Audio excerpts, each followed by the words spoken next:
सिंधुदुर्ग जिल्ह्यात प्रथमच ओरोस इथं Mahindra first choice multi brand car service workshop Jaitapkar automobiles. Rane असेपर्यंत कोकणचं कोणीही वाकडं करू शकत नाही। जोपर्यंत राणे आहेत तोपर्यंत कोकणावर अन्याय होऊ देणार नाही असा विश्वास माजी खासदार निलेश राणे यांनी व्यक्त केला। पाहुयात रत्नागिरी येथील विराट सभेत काय म्हणाले Nilesh Rane. Jaitapkar builders and developers 20 वर्षांपासून गृहस्वप्न साकार करणारं एक नातं विश्वासाचं। संकटे आली लाख तरी स्वाभिमान आहे पाठीशी। संकटे आली लाख तरी स्वाभिमान आहे पाठीशी। प्रहार करून अन्यायावर शत्रूंचे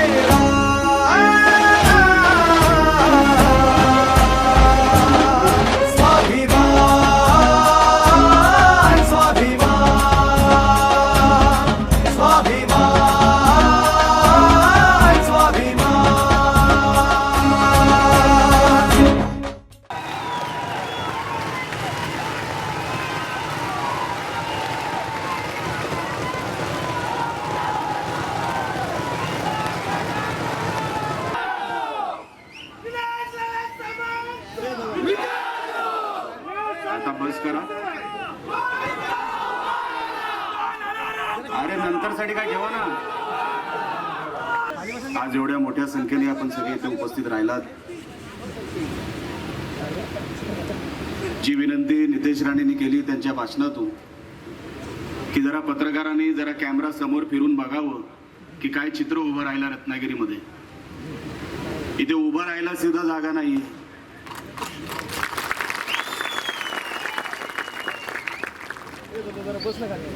आणि परवा ज्यांनी फॉर्म भरला नॉन मॅट्रिक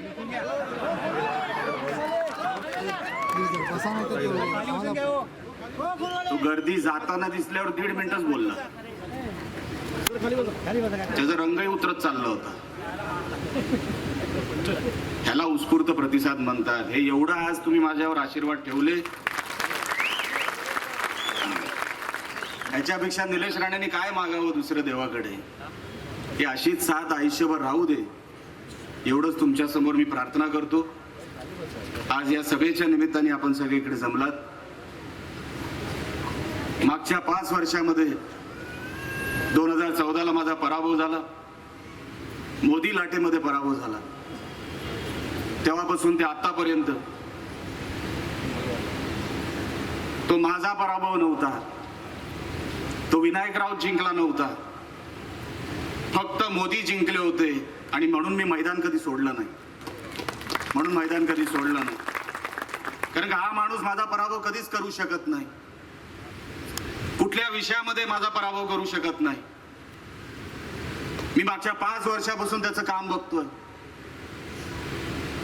असं काय घडलं या रत्नागिरीमध्ये, सिंधुदुर्गामध्ये, एक गोष्ट सांगण्यासारखी या खासदारांनी केलेली मला तुम्ही दाखवा। मी टीका म्हणून टीका करत नाही, माझं काय वैयक्तिक वाकडाही नाही विनायक राऊत बरोबर। 2014च्या 6 महिन्या अगोदर विनायक राऊतला कोण ओळखत सुद्धा नव्हतं, तिकीट सुद्धा कोण घेत नव्हतं। अशा परिस्थितीमध्ये इकडे ते निवडून आले। आपला संघर्ष हा विकासासाठी आहे, रत्नागिरीला जो न्याय मिळाला नाही त्याच्यासाठी आहे। जो विकास अपेक्षित होता तो मिळाला नाही। 5 वर्ष फक्त भांडणात गेली। 5 वर्ष विचार करा, मागचे सगळे कात्रणं काढा। इथे विकासाचा मुद्दा तुम्हाला व्यासपीठावर विरोधकांच्या तुम्हाला ऐकायला मिळणार नाही। मिळणार फक्त राणेंवर टीका, की म्हणे निलेश राणे अपक्ष उमेदवार आहे। मग हा झेंडा काय तुझा कपडा लटकवलाय? ह्याचा एक शर्ट पॅन्ट शिवून घ्या, 23 तारखेला त्याला घालून पाठवायचं।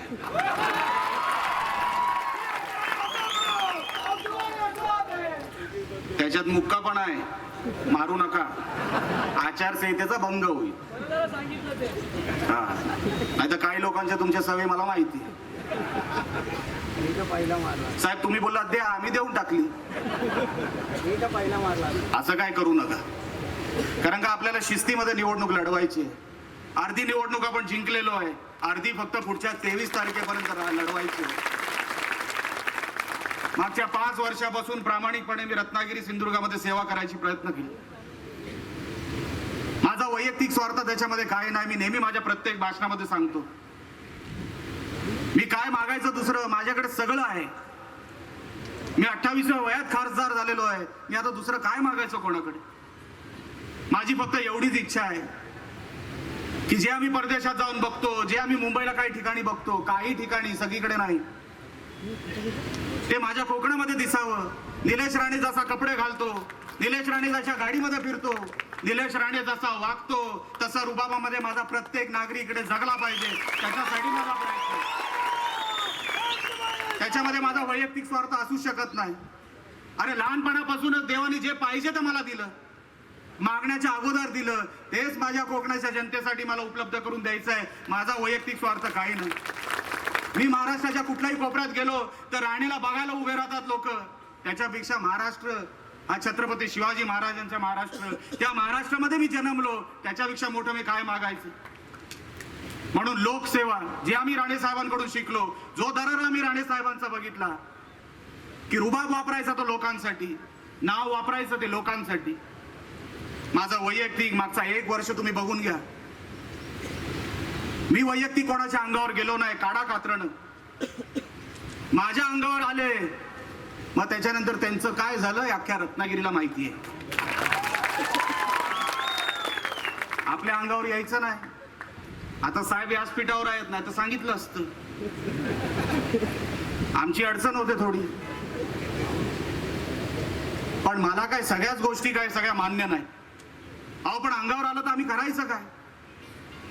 तुम्ही काढा सगळी कात्रणं, विचारा कुठल्या नागरिकाला कधी निलेश राणेपासून त्रास झाला काय. विचारा या आमदाराला इकडच्या जो आता टोप घालून फिरतोय, कधी माझा त्रास झाला काय. अहो पण तुम्ही माझ्या अंगावर याल, माझ्या कार्यकर्त्यांच्या अंगावर याल तर तुमच्या खांद्यावर हात ठेवणार नाही. हीच माझी भूमिका होती आणि तीच मी मांडली. माझा विषय वैयक्तिक कधीच नव्हता. विचारला होता प्रश्न विकासाचा की रत्नागिरीला तुम्ही काय देणार, तेव्हा काय बोलले होते आणि आता काय देणार, तोच एक विषय होता. पण त्याच्यावरती मागच्या 8-10 महिन्यापासून एवढा वाद सुरू झाला. निलेश राणे विरुद्ध शिवसेना उभी राहिली आणि मी अभिमानाने सांगतो, मला सर्व माझ्या कार्यकर्त्यांचा अभिमान आहे, रत्नागिरीकरांचा अभिमान आहे. माझ्या सोबत उभे राहिले, मला एकटं नाही सोडलं, माझ्या सोबत उभे राहिले. विकासाच्या नावाने 21व्या शतकातलं शहर वाटत नाही. खासदार कुठे आहे दिसत नाही. परवा संगमेश्वरला गेला, जंगलामध्ये करवंद खात होता. बरं झालं शिकारी नव्हता, नाही तर डुक्कर समजून मारला असता.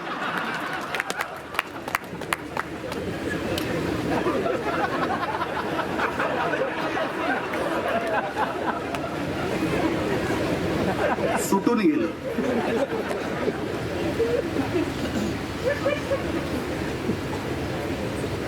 म्हणजे खासदाराचं काम जंगलामध्ये करवंद खायचं आहे. ते संगमेश्वर एवढा निसर्गरम्य आमचा तालुका, प्रश्न नाही सुटले. सिंधुदुर्गाचे प्रश्न नाही सुटले. तिथे फक्त एकच वाद आहे, राणे. त्यांना एकाच गोष्टीचा त्रास आहे, त्या आडनावाचं नाव राणे. आम्ही काय कोणाचं वाकडं केलं आम्हाला माहित नाही. आम्ही असेपर्यंत कोकणाचं कोण वाकडं करू शकत नाही, हीच त्यांची अडचण आहे आणि म्हणून हे सगळं चालू आहे. तुम्ही विचार करा, नितेश बरोबर बोलला, ही काय निलेश राणे विरुद्ध शिवसेना नाहीये. मी विनायक राऊतला ग्रहित पण धरत नाही. इथे शिवसैनिक कडवट आहे म्हणून विनायक राऊत तेव्हा निवडून आला. इथे शिवसैनिकाला तोड नव्हता म्हणून विनायक राऊत निवडून आला, नाही तर कोण त्याला ओळखत सुद्धा नव्हतं. ही कोकणाच्या विकासाची निवडणूक आहे. एक संधी गेली, 5 वर्ष गेली तर मागची 5 वर्ष जशी फुकट गेली तशी पुढची 5 वर्ष फुकट जातील. कोणाकडे हात पसरवणार तुम्ही. ते लोकांची एवढी मस्ती आहे, मला अपक्ष म्हणून सांगतायत, हिणवतायत. म्हणजे त्यांनी गृहीत धरलंय की रत्नागिरी सिंधुदुर्गाचा मतदार आम्हाला मतदान करणारच, त्या भगव्या झेंड्या खाली करणार, आमच्या छत्रपती महाराजांच्या नावावर करणार, गृहीत धरलेलं आहे. आणि म्हणून मी तुम्हाला हात जोडून विनंती करतो, ही व्यासपीठ आणि ही वेळ ही दगा फटकायची नाहीये, ही कोकणाला जिंकवायची आहे. 25 वर्ष आम्हाला सडवलं, 25 वर्ष आम्हाला सडवलं, दिलं काहीच नाही. काही पत्रकारांना धरून, काही विषय हातात घेऊन फक्त रत्नागिरी सिंधुदुर्ग मतदारसंघाला फक्त चांगला पेपरमध्ये आणि टीव्हीवर दाखवला. विषय समोर काय चाललाय, मागे काय चाललाय माहित नाही. त्या सभागृहामध्ये काल खंबाटाचे कामगार माझ्या बरोबर होते. 2700 कुटुंब, 2700 लोक आणि त्यांची कुटुंब जवळपास 11,000. बघा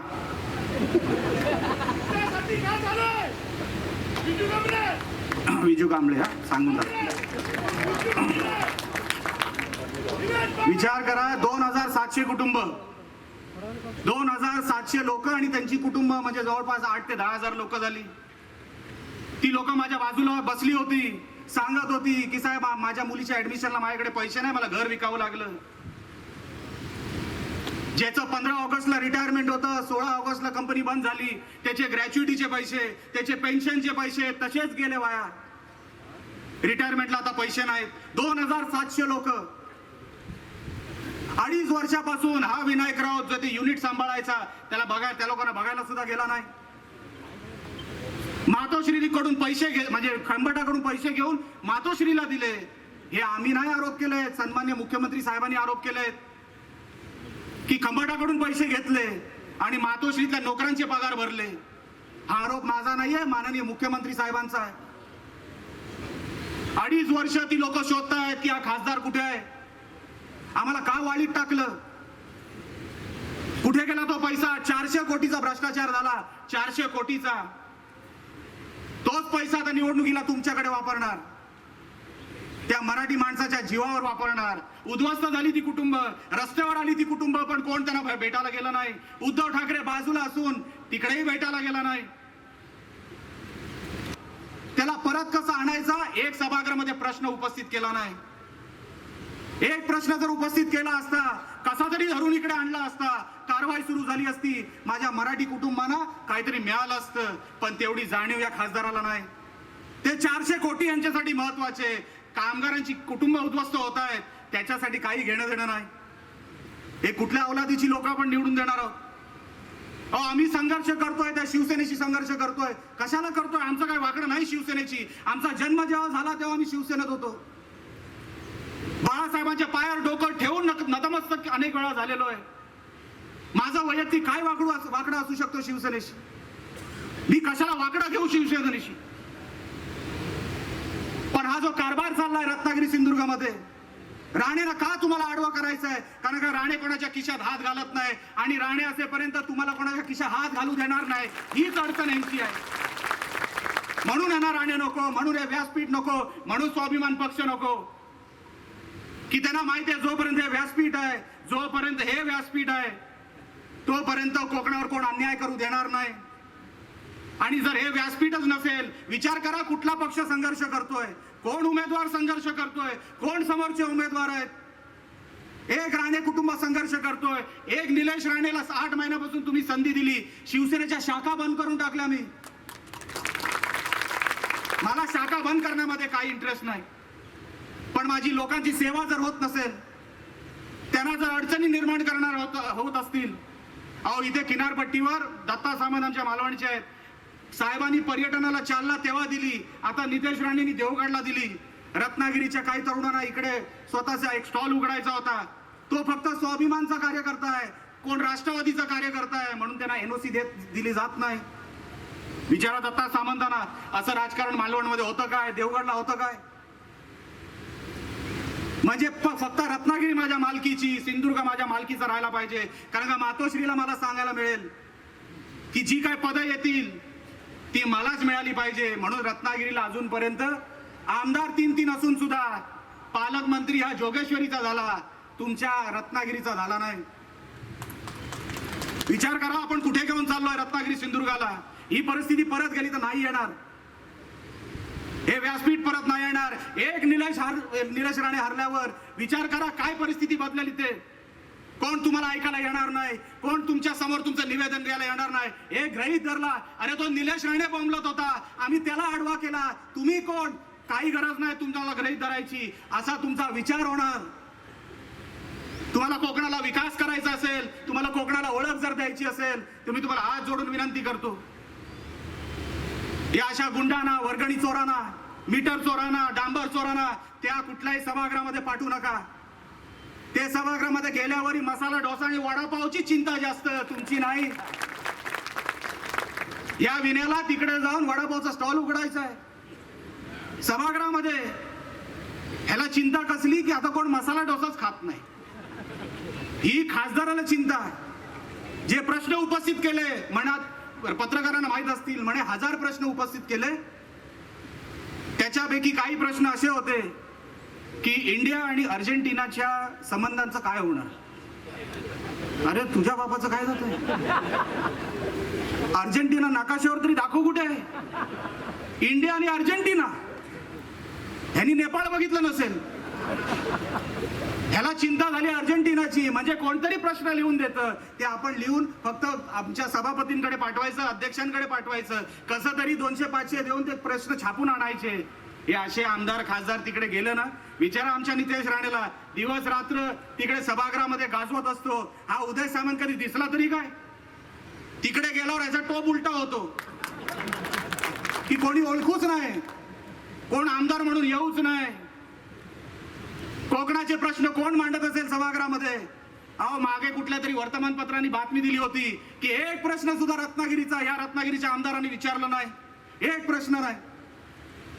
आपण कोणासाठी हे सगळी निवडणूक लढवतो, कशासाठी लोकशाही आहे, तुमची सेवा करण्यासाठी लोकशाही आहे. सभा भरणं म्हणजे लोकशाही नाही. मतदारांना हक्क कुठे दिलाय की उमेदवार असा निवडून द्या की जो तुमची दिवस रात्र तिकडे सेवा करेल, पार्लिमेंटला घर नाही तर त्याचं ऑफिस समजेल, अशा लोकांना तिकडे पाठवा. मी काय मजा मारायला 5 वर्ष तेव्हा गेलो नाही, प्रामाणिकपणाने जेवढे काय प्रश्न सोडू शकलो. आज पण हा खासदार माझ्याच प्रश्नांना पाठपुरावा करतोय. महामार्ग निलेश राणेंनी सुरुवात केलं, आजपर्यंत महामार्ग पूर्ण नाही. मच्छीमारांचे प्रश्न असू दे, कुठल्याही बाकीचे प्रश्न असू दे, आज पण मच्छीमार जे हलाखाच्या परिस्थितीमध्ये जगतायत त्याची कारणीभूत फक्त शिवसेना आहे. त्यांना झुंजतच ठेवायचं, रत्नागिरीच्या नेत्यांना वेगळं द्यायचं, तिकडचे मच्छीमार सिंधुदुर्गांना द्यायचं आणि झुंजत ठेवायचं. आणि राणे साहेबांच्या वर एक काय स्टेटमेंट चुकीची झाली की त्यांच्यावर त्या अंगावर टाकायचं. अशावरच ती निवडणुका जिंकल्या. आणि म्हणून मी तुम्हाला हात जोडून विनंती करतो, भर उन्हामध्ये तुम्ही बसलेला आहात, माझं भाषण तुम्ही नेहमीच ऐकता. मी रत्नागिरीमध्ये काय करतो हे काय मला नवीन तुम्हाला सांगायची काय गरज नाही. पण आज जेवढे काय उर्वरित आयुष्य राहील ती फक्त रत्नागिरी सिंधुदुर्गाची सेवा करण्यासाठी राहील. माझ्यासाठी निवडणुका महत्वाच्या नाही. मी निवडणुकांना कधीच महत्व दिलं नाही. एक जिंकलेला उमेदवार आणि एक हरलेला उमेदवार मी राहिलेलो आहे. माझ्यासाठी आता व्यवस्था समान झालेली आहे. पण जेवढं काय उर्वरित आयुष्य राहील ते माझ्या मच्छीमारांसाठी, माझ्या माता भगिनींसाठी, माझ्या कोकणातल्या विषयासाठी, पर्यटनासाठी, किनारपट्टीसाठी, विकास कामांसाठी जेवढं काय करता येईल तेवढं मी करणार. तुम्ही फक्त असाच आशीर्वाद ठेवा. निलेश राणेकडे दुसरं भांडवल नाही, ही समोर बसलेली गर्दी हेच निलेश राणेचं भांडवल, बाकी माझ्याकडे काही नाही. तुम्ही फक्त एवढाच मी तुम्हाला हात जोडून विनंती करतो. आज कानाकोपऱ्यातून काही मुंबईतून आले, काही सिंधुदुर्गातून आले, निलेश राणेला ऐकायला नाही तर राणे साहेबांना ऐकायला आले. या माणसाला मोठा करा. या माणसामध्ये जेवढी काय करायची क्षमता आहे तेवढा बारामतीमध्ये पण नाही, एवढं लक्षात ठेवा.